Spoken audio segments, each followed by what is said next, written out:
Yo, what up guys? For today's video, papakita ko lang sa inyo mga full body workout na gamit ay dumbbell. Let's go, samahan nyo ko. So ayan, nakaproceed na tayo sa warm up. So kailangan talaga nating mag-warm up dun sa mga beginner or baguhan. Dapat lagi nating gawin yung pag-warm up. Huwag nating kalimutan kasi napaka-importante niyan. So, na-experience na natin yung hindi pag-warm up. Nagko-cause talaga ng injury yan, lalo na dito sa ating shoulder. Number 1 yung shoulder, prone ng injury yan. Kaya ang importante, ma-activate yung ating muscles, yung maganda yung pump ng blood natin. Kaya kailangan natin ng warm up. Kung baga, nag-init na ang makina, hindi mabibigla kasi napakahirap nung mabigla. Na doon nagko-cause talaga ng injury pag nabigla, at hindi maganda yon. Yung fitness journey mo napakalungkot pag na-injured ka, ang tagal mo makabalik. So ayan, mag-proceed na tayo sa exercise 1. So dito sa dumbbell bench press, 12 to 15 reps, 4 sets. So ayan, depende na sa inyo kung siyempre pag nasa set 4 na tayo o 3, syempre medyo nagamit na yung ating lakas. Magbabawas na tayo dyan ng reps, kung ilang reps na. Pero mas importante, wag nating dadayain yung sarili natin. Kung 12 talaga yung pinapagawa ng coaches natin or instructor, gayahin natin. Kung di man sila nakatingin, ay maging honest tayo sa repetition natin, kasi dinadaya lang din natin ang sarili natin kung hindi natin tatapusin yung repetition na yun. Kaya yan. So, importante dito, mind-muscle connection. So, mag-proceed na ulit tayo sa exercise 2 natin. Dito, ang incline dumbbell press, 10 to 15 reps, 4 sets. So, ganun pa din.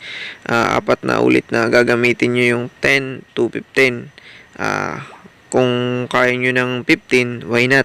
Kung 10 lang, okay lang din yun. Pwede ring 8. Kung nag-heavy na kayo, pwede ring 8. Basta nako-contract yung muscle nyo ng tama, okay yun, mas maganda yun. Ang importante naman, pag bodybuilding ka o bodybuilder ka, ang importante, nahihit yung target na muscle mo. Pero kung ikaw naman ay isang lifter, katulad ni Heidelin Diaz, yung mga ganun, kahit may proper din sila dun, pero hindi naman yung muscle ang target nila, yung lakas, yung buto. So, doon na tayo sa exercise 3. At tayo mag-proceed na doon. So, dito naman tayo sa incline dumbbell fly. So, itong incline dumbbell fly, 10 to 15 reps per set. So, bali yung tinatarget niyan ay yung paghati ng ating chest. Yung dito sa ating chest, may hati para magandang tingnan.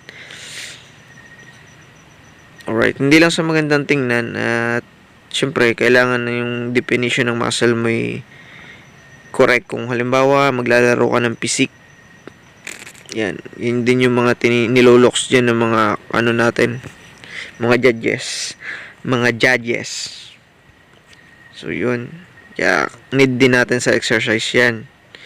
So ito naman ay general workout lang, kung sakali mang kayo, chest ang program. So yan, importante din yan. So bali itong ginagawa ko, old school yan. So ngayon, ginagamit pa rin naman yan. Pwede rin namang machine dyan, pwede rin dyan. Alright, so proceed na tayo sa exercise 4. Dito tayo sa seated dumbbell lateral raise. So 12 to 15 reps din yan, set 4. Yan, dito naman sa deltoid natin yan. Yung target nitong ating exercise na ito ay sa deltoid. So kailangan nakapantay lang din yan sa shoulder natin. Tapos parang patapon palayo yung ginagawa natin. Tapos yung naka-upper chest, yan, higop ng hangin, buga, yun. Tapos control the weight. Yan ang importante dyan, kinokontrol natin yung weight. Kasi nga para yung muscle natin ay mapunit. Yung exercise, sinisira lang yung muscle natin yan. Ang pinaka nagpapalaki dyan, yung pagkain at yung recovery. Yung muscle tissue natin, pupunitin.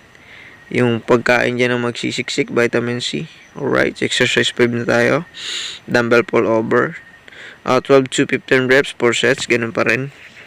At yung pagkain at yung mga vitamins na ininom natin, vitamin C, yun na magre-repair sa nasirang muscle at papasukan ng mga protein na kinain natin. Kung naka-track yung macros mo o yung nagpo-food scale ka, mas maganda. Depende sa goal mo kung ikaw ay deficit or surplus o may maintain mo lang sa iyong kung anong gusto mong kilo at yun doon ka lang maglalaro, may maintain mo lang. So, yun, depende sa body goal mo. At ako naman dito, gusto kong mag-lean bulk. Siyempre, magsusurplus tayo dito.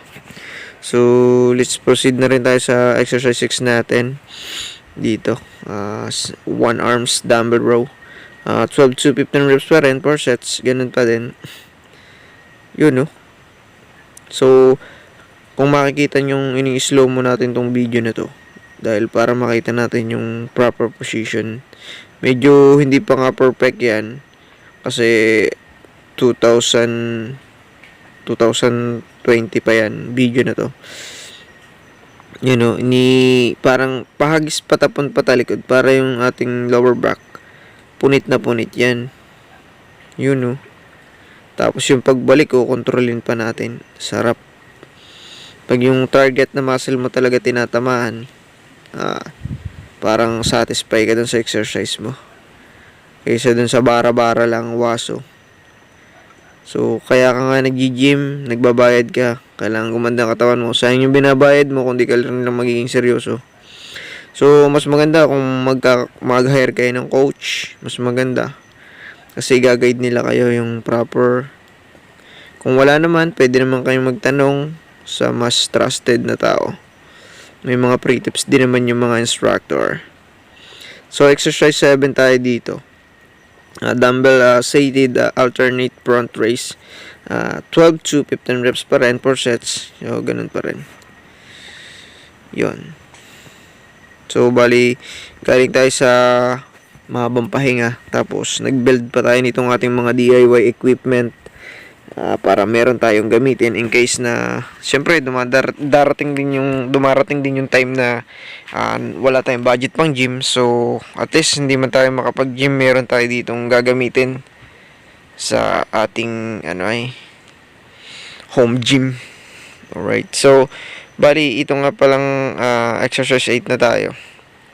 So dumbbell lying rear lateral raise, so 12 to 15 reps.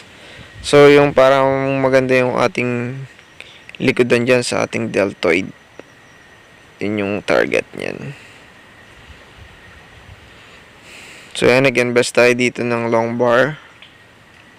And then, ito namang mga gamit ko.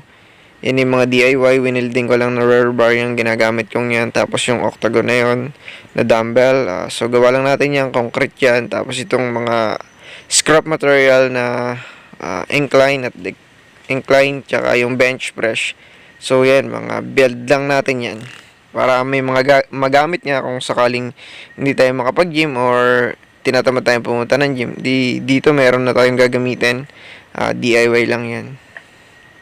So pag gusto, gagawa natin ng paraan para makapag-exercise tayo at para din naman ito sa ating kalusugan. Para yung ating mga naipong pera ay hindi lang mapunta sa pang-hospital, dito na lang natin ibuhos. Exercise 9 na tayo. Single arms lateral raises, 12 to 15 reps pa rin, 4 sets. So dito na tayo nag-invest sa mga pang-exercise at syempre disiplina na din sa sarili. Number 1 yung disiplina din, kasi kung wala kang disiplina, kahit mag-workout ka pa, kung hindi ka naman disiplinado, useless din lahat ng ginagawa mo. Siyempre, yung proper na tulog, proper nutrition. Tapos yung, siyempre, importante dyan yung mag-pray ka. Yun.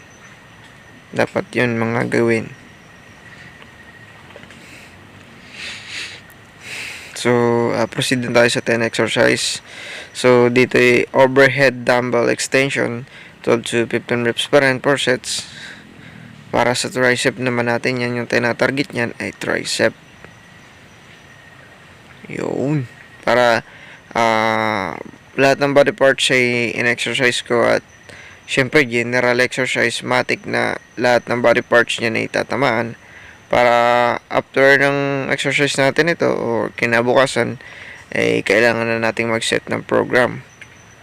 Kung chest yung program natin, shoulder, legs, back, yun yung ating gawin. Exercise 11 na tayo. So, seated dumbbell single arm curl. 12 to 15 reps per 4 sets. So, yan. Ginagawa ko yan. Pwede rin dyan tayo nakaupo na sa may bench. Okay lang din. So, pwede rin naman itong ginagawa ko. Nanood lang tayo sa mga fitness influencer. Gayahin natin. So, hindi lahat ng exercise na nakikita nyo, yung malaking katawan ay gagana rin sa inyo. So, igamayin ninyo kung alin yung parang tumatalab sa inyo na exercise. Yun lang yung inyong i-master. So, ako old school yung biniber ako. Kaya, yun yung tumatalab sa akin. Lalo na pag static workout. Tsaka FST7. Yun yung gumagana sa akin. Exercise 12 na tayo. So, dito sa tayo. Single dumbbell squat. 12 to 15 reps pa rin. So, yan sa legs naman yung target niyan. Parang nagde-deadlift ka din yan. Yun. Kaso nga lang to, ay dumbbell. Yung parang din yung target ng muscle niyan ay yung legs. Yun. Napakasarap. Pag yan legs, talagang mahilo-hilo pag yan legs. Pagbaba ng hagdan ay naluhod-luhod.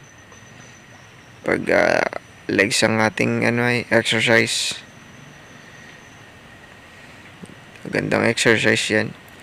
So, maganda yan. Exercise twice a week or thrice a week. Pero mas maganda twice a week lang. Papunta ka sa rest. Yan, bumira ka ng legs para mahababang pahinga.